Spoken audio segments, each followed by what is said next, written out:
Landay, nang kapanahonan mo, nakailang chicks ka na? Nung ako'y napasok ko parang yun daw. Ayan, sa tunga. Nung ako'y napasok ko ay talagang sa batikan lang, hindi rin papadaig. Naku, kung hindi mo may tatanong eh. Nung ako'y pumasok ng high school, ay hindi ako makalabas na bro. Bakit? Ay dumugo yung mga babae. Ay, Talaga. Ako bagay nahihiyan lumabas. bakit?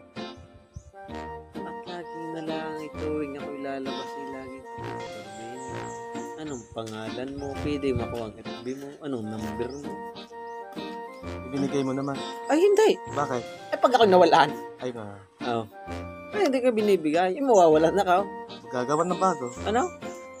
Bakit nga mga chicks kapag nahingi ng number, nahingi ko, hinihingi? Ano ba siya hinihingi? Anong gagamitin nila?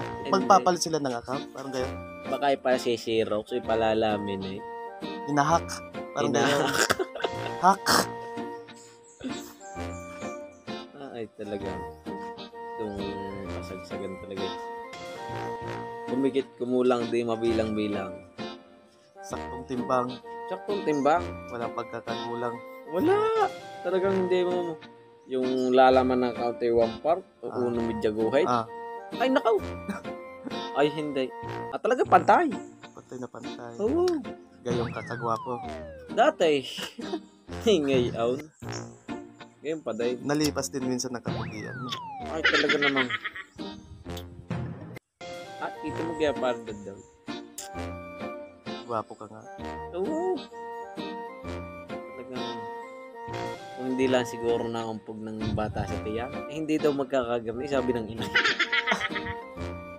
Dapat pala kay Suhin Ay nako. Ay kita mo naman. Ay. Dang. Ang bato! Ang buto. Ang bato! Hindi pala. Dandoy. Ang buto. Arila. Ay.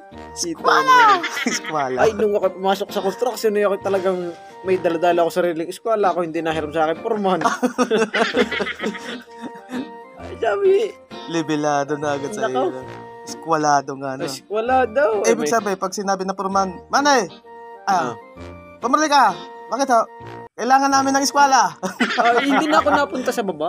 Gamit na gamit ka pala doon. Ay, iniaaro ko na rin. Eskwelahin mo rin. Ay, digi, 45 degree. Ay, digi, eskwela. Ay, kita mo, 3 buto. Di ka?